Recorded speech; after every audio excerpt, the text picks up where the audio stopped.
In the previous episode of Fallstreak. Alouetta, gentle Alouetta. This mist. When did it get so misty? I had no idea where I was. All I knew was that I needed to get away. I dug as the blurry movement erupts in the corner of my vision. Flash of gleaming silver cuts through the air above me. It lodges into a nearby wooden post, cleaving it nearly in twain. That could have been me. If there had been any doubt before, it was gone. Mother was trying to kill me. Her eyes were like those of a hunter. They draw me in, paralyzing me, strangling me, eating me. Shaking my head violently, I tear myself away and dash into the mist. But her face remained etched in my mind's eye. The way she looked at me made me realize something. Even though she's my mother, I didn't know anything about her. Nothing about her past. Nothing or anything about her current self. What she was thinking. What she was feeling. They were all faraway things I didn't understand at all. All I knew was that I was her prey. Where was I? I couldn't tell anymore. Everywhere looked the same. Clip, clap, clip, clap. Unable to rest, unable to breathe. It shouldn't have been possible. Every time I try and slow down, it becomes deafening. The sound of footsteps, ringing through the night, ringing through my skull. I can't stop. I can't stop moving, because if I do, I'll die. Mother will catch me. How long have I been running for? Everything felt murky and heavy, like time itself had abandoned me. Even the breaths leaving my body felt like they were weighing me down. I can't get this up anymore. My foot catches on something. I plummet to the ground. The sound of footsteps. It stops. Red seizes me. Silence was crushing, suffocating. Even though the noise had been maddening, now that it was gone, I'm afraid. Afraid to look behind me. But the fear of not knowing looking was even greater. My body trembles violently as I force myself to turn around. I can see it. Her dark figure shrouded in malice. Slowly. One step. Two. She walks toward me. Clawing at the ground, I drag myself away from her. The one at my back hits something. Silver flashes. Driven to desperation, I grab at her arm and try to push the knife back. But it was no use. Slowly but steadily, the knife inches toward my throat. Just when the tip is about to sink into me, though, I notice. While one of her hands was pressing the blade towards me, the other was gripping the edge. Gripping tightly, as if to stop it. The blood from her trembling fingers spills down. It trickles onto my bare skin. All of a sudden, something crumbles at my back. A sense of weightlessness grips me. As I tumble through the darkness, a thought crosses my mind. Am I going to die? Shutting my eyes, I resign myself to fate. But then, as if to shield me from the darkness, something wraps me in a tight embrace.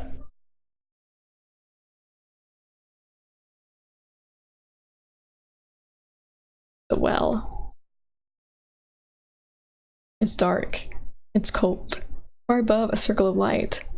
Was this a well? You're awake. Someone's holding me. As we fell, they had placed their body between me and the ground. Mom.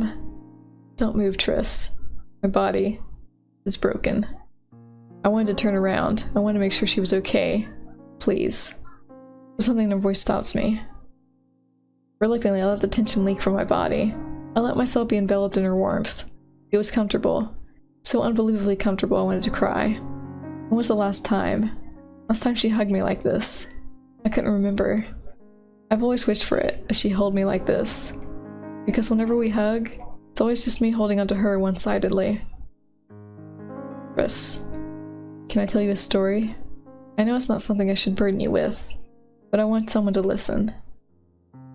I wrap my hand around hers and squeeze. I wanted to hear. I want her to know I was there for her. Triss, thank you. Mother exhales deeply. It's a story about a foolish woman. A broken woman who lost her pieces.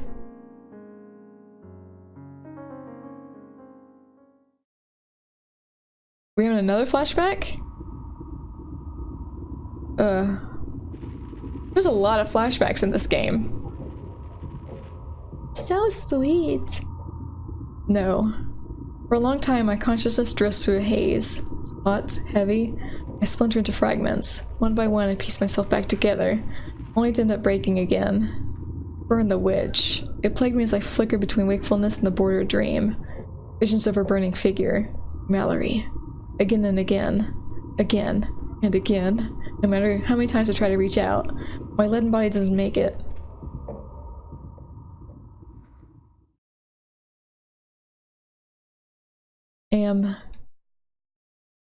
Can you hear me? Amine. You don't have to shout. Oh, thanks the heavens. You're finally awake. Mommy. Kelly tries to hug me, but she fails. I'm a full puff. Boing. Boing. Sounds just as she face plants onto the bed. Right. She probably hasn't adjusted to her lack of arms yet. How long have I been out? Last thing I remember was dragging myself home and treating Kelly and Autun. It's been several weeks now. You really scared me, you know? When I woke up, I found you clasped with an awful wound and high fever. The doctor that stitched you up said you had got a nasty infection from your injury. Sometimes you'd wake up to eat and drink and, you know, pee and poop. But you were never really fully conscious for that. You look like shit. There were dark bags under Autun's eyes. Let's just say I've handled enough shit to justify looking like it. The aftermath's been pretty rough, but I'm glad you're back with us. There's a lot I can't do with how my hands are now.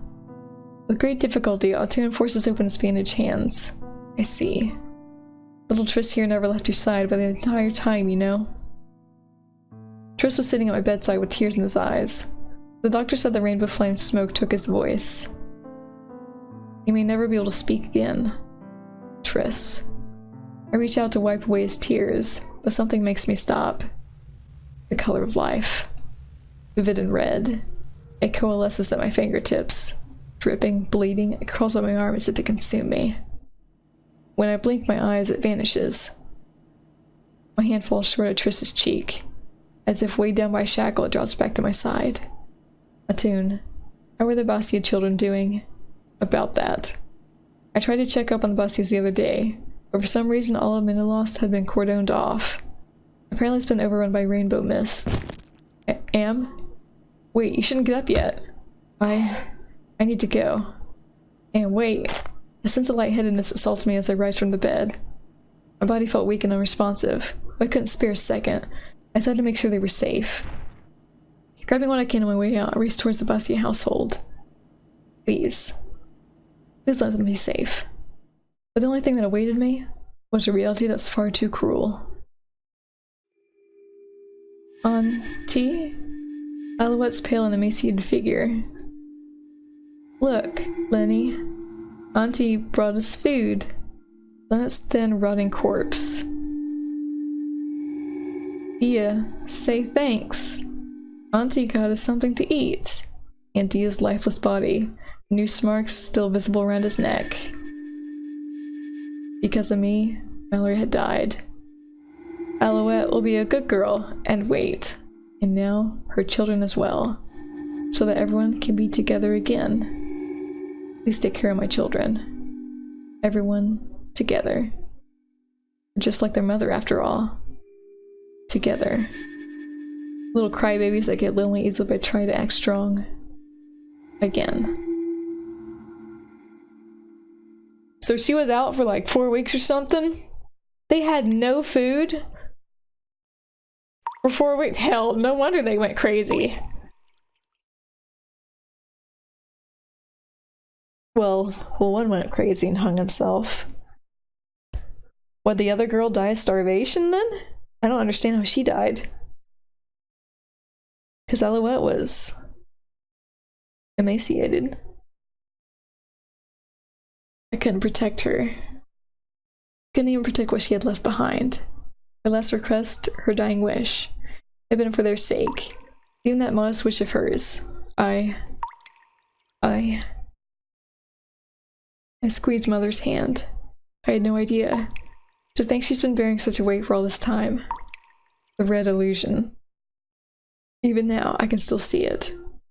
It never leaves my sight anymore. For years I tried to live with it. I tried to ignore it. But slowly it spread its stain over my soul. I did something I couldn't take back. You threw a knife at me. Several. So is this what she sees? I can see it. This world is what's wrong. A vivid delusion that rationality cannot defeat. The world is wrong. The world is broken. I am broken. The world is my enemy. A red that overwhelms all else, splattering the monochrome canvas of the world. Colors. The more I tried to scrape it away, the more vivid its hue became. They make my vision insane. No matter what I do, it won't go away. My vision is insane.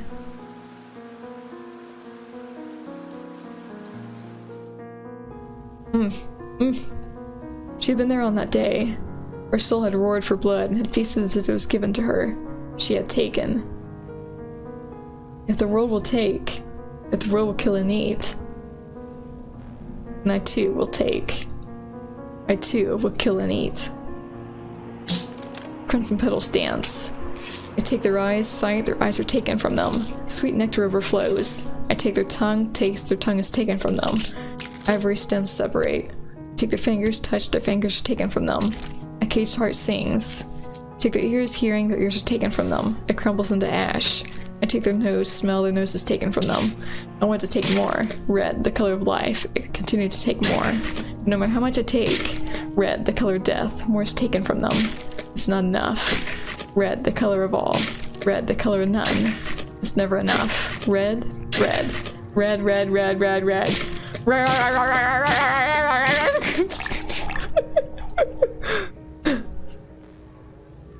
Okay, she's a little insane.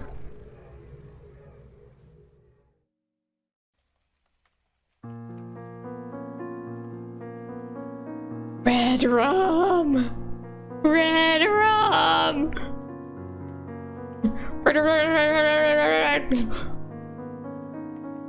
The Phantom of Minna lost. He's already claimed another victim. We've been trying to keep it from going public to avoid a panic, but the bodies just keep coming in. I haven't had a wink of sleep in a while, haha. Forget about shut-eye, Dad.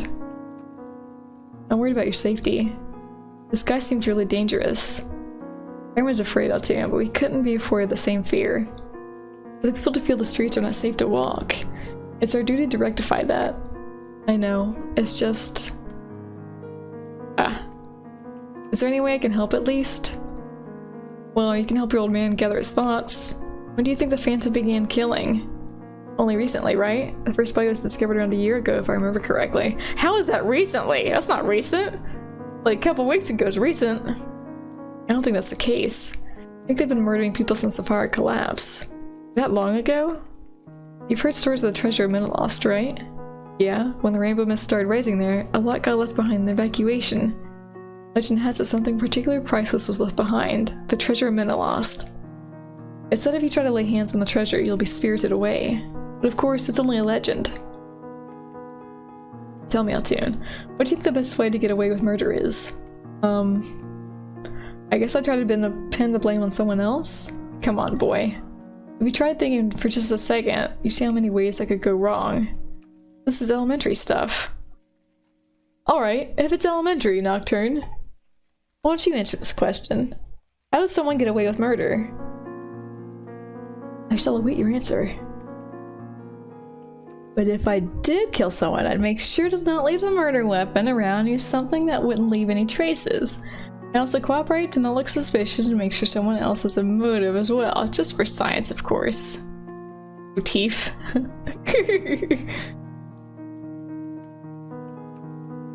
Make sure someone else has a motif, of course, of me looking like a old chipper chap. Alright. Bloops, it's your turn. How would you get away with murder?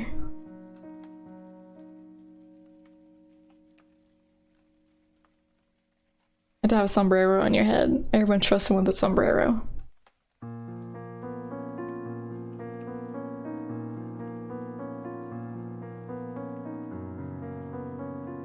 Oops is like, well, I wouldn't know the answer.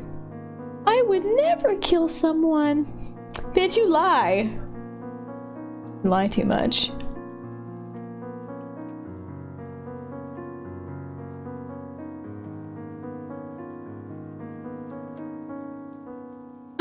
I'd hide the body and tell the cops I did it? You're an idiot.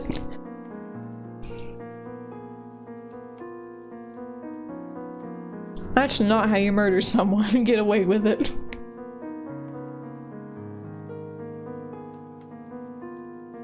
Then again, if Bloops killed someone and tell the cops he did it, they'd be like, yeah, right. Go ahead and search for the killer, guys. This dude's a joke. Couldn't kill a mosquito.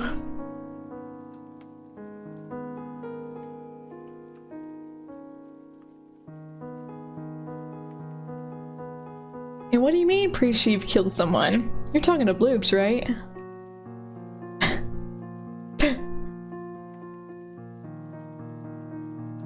Those are answers?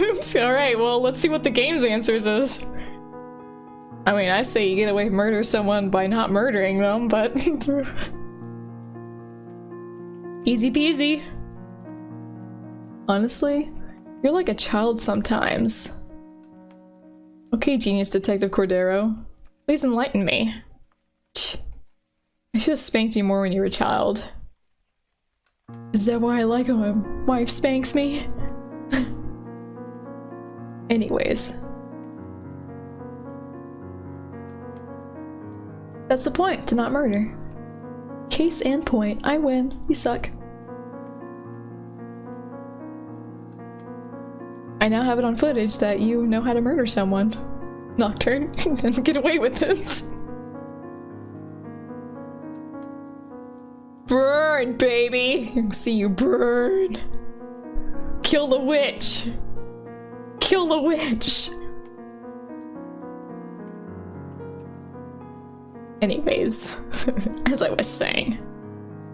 The most effective way to get away with murder, it's simpler than you think. You just have to make it so the body's never found.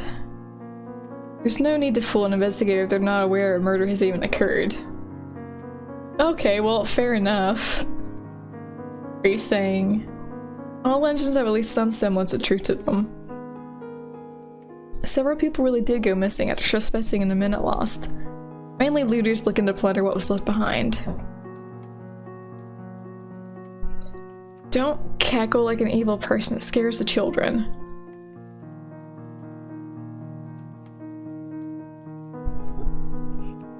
But the way the victims disappear without a trace, it was always too clean. It reeks of human hands. So you think those mysterious disappearances were murders? The phantoms' work? Precisely. At first they didn't kill very often and covered it well so no one would suspect anything. But now for some reason they're killing more, and they're getting sloppy. The most recent killings make my stomach turn. The victims are mostly women. While they all get brutally tortured beforehand, what stands out most is how the uterus gets ripped out and mutilated beyond recognition. Damn, yep, that's her work. It's quite the nasty MO. Ugh. I still haven't had dinner yet, you know. Anyways, it's become a top priority now that you've expanded your range. We've already drafted a plan to catch the guy. I like how people automatically assume it's a guy. Like, a woman could never do this, no. I mean, it's rare, but... come on. Quit assuming. Assume makes an ass out of you and me. Sounds dangerous, Dad. Don't worry, boy. Your old man knows how to take care of himself. That was an awkward noise. The sound of a chair scraping against the floor. Anyways, I reckon it's high time I stop lazing around. There's still details that need to be finalized. I'll catch you later, son. Be careful, okay? The steps from the neighboring room into this one. They ring out. Oh, you were here, M&A? Yes. My son tells me you haven't been sleeping well recently. A lot of people haven't with that serial killer running around. You should be able to rest easy soon. Socotrine guards planning an operation to take care of it. I see. Hey, just between you and me? Cordero's voice drops to a whisper. What in God's name made a lovely lass like you marry my son? For the longest time I was convinced he'd die old and alone. Though he's inherited my good looks, he's no good at talking with women, you see. I'm aware. Haha. Might be because he grew up without a mother. Cordero's gaze grows solemn and distant. You know, I'm proud to call you my daughter-in-law. When the fire collapse struck, I went ahead and got injured like an idiot and couldn't do a damn thing. But you didn't let that stop you. I heard it all from Atun. How you hauled him and Kelly all the way to Akanuas and back to treat them when they got marked by the rainbow fire. Even though you had a nasty wound, leagues worse than my own, you placed them first. Pushing yourself so hard you ended up bedridden for weeks. You've thanked me enough for that already. Haha, sorry. I've already thanked your ears off for saving their lives, but I truly am grateful. The fire collapse took so much away from us. Tristan's voice, Kelly's arms, and all the sensation in my son's hands. But here we are now. Atun's found peace working as a structural engineer. When he lost the ability to do intricate craft anymore, he was so depressed, but was able to move on. My cute grandchildren as well. They've both grown up so happy and healthy. The way those little rascals run around playing without a care in the world, it's inspiring. It's all because of you.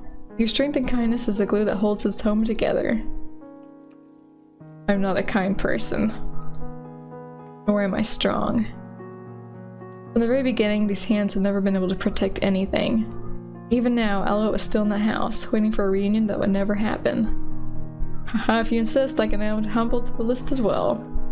Cordero's face turned solemn with a touch of sentimentality.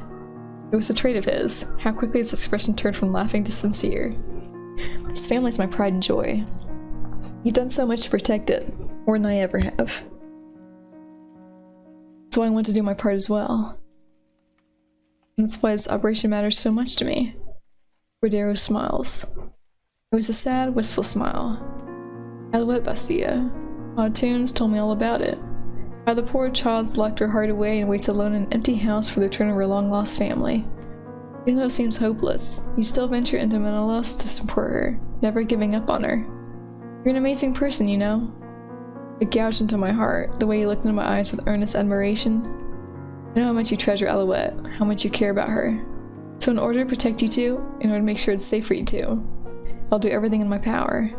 I'll see this operation to the end without fail. Cordero turns to leave, conviction in his steps. Cordero. You know, I really like if you could call me father. Daddy also works. Always wanted a cute daughter to call me that. No! I'm a grown woman, why would I call you daddy? You weirdo.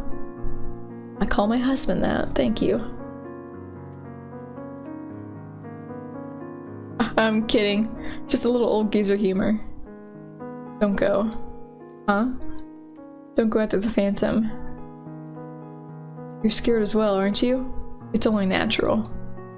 Makes me really happy that you're worried about my safety. No matter how dangerous it may be, this is something I have to do. That's how much I care about you and this family. Please.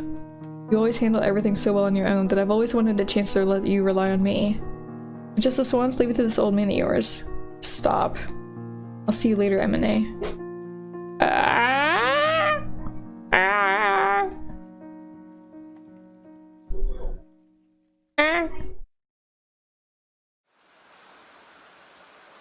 Splashing of boots against Socotrine's stone path. It was the only sound that challenged the rain's unchanging vigil. I was being followed. My head begins to buzz again. I had known. I had known this would happen. So why? It's because you wanted this. My heart was whispering to me. It's because deep down you want to slaughter everybody. What should have been splashes of transparent rainwater gradually transformed into splashes of searing red. To burn down the world for what I had done to Mallory. The red illusion once again spread its stain over my soul. But I didn't reject it this time. I let it seize my heart, slowing down the burning drop of black heat it tempts me with. But Orlage lynching. Those who did it, and those who stood by and let it happen. This broken world, who received her sacrifice, and continued on as if nothing had happened. Can't accept it. I won't forgive it.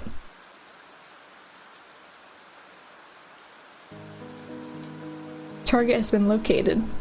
Pursuit squad is driving them towards the designated captured coordinates. All auxiliary teams are moving in to surround and contain. Something wrong, Cordero? I don't like it. It's going too smoothly. An invisible itch that could not be scratched. Years of experience had taught me to heed that itch. Pursuit squad to command. We've lost visual of the target. Over. All units fall back. Regroup and fall back now. At that moment, the sound of screams and clashing steel rings out. Report, what's your status? Nocturne itches scratch for him, okay? I'm busy playing a game. Can you see what's going on? Captain Seymour peers through his binoculars. I can't tell. The entire area is covered in mist. Damn it, why now of all times? The screams were dying off. Before long, it falls completely silent. Let's move up. We can't leave them- Okay. So much for- Let's move up? We can't leave them but- okay. Still can't read it.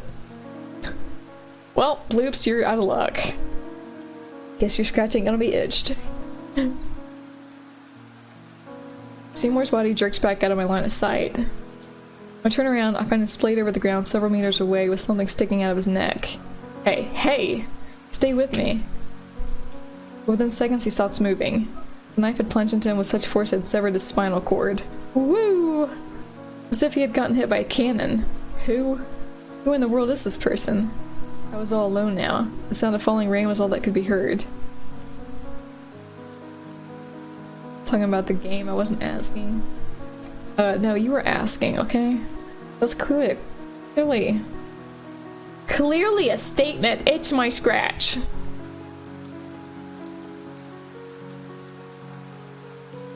No, that's wrong. Footsteps. Slow and deliberate footsteps, heading in my direction. Clip, clap, clip, clap. From within the mist, a figure begins to materialize. Moodalost's master, the Phantom.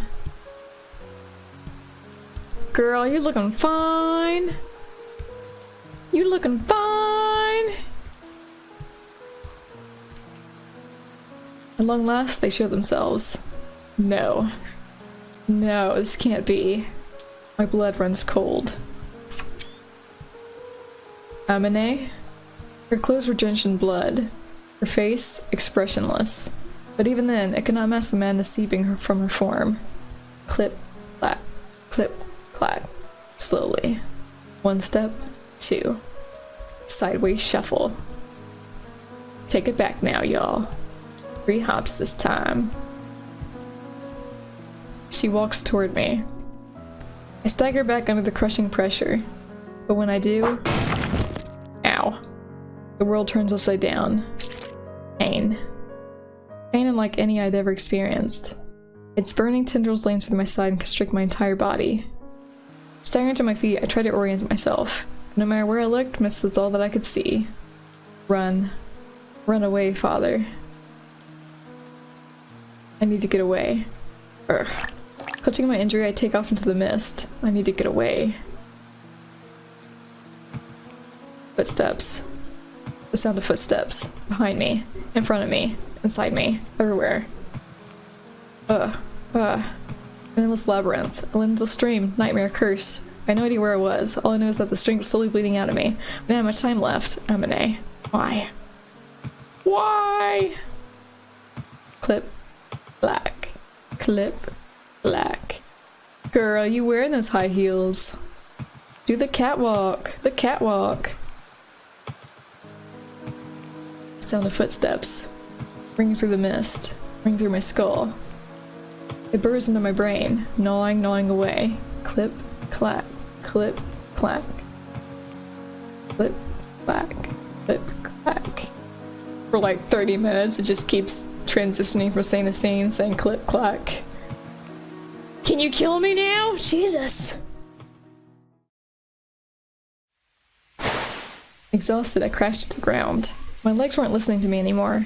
I had reached my limit. The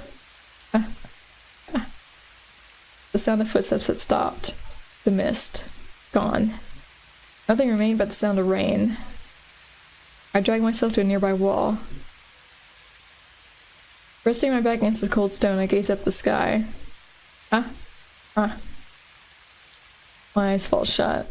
At that moment, I knew. My time had come. When I open my eyes, I find a dark figure standing over me. Amine. Yep, you don't get to talk. Something cold slides into my chest. It hurt. It hurt a lot. Thank you for taking the time to watch this video, and if you enjoyed it, leave a like and hit the sub for more walkthroughs, playthroughs, and let's plays on the gaming experience.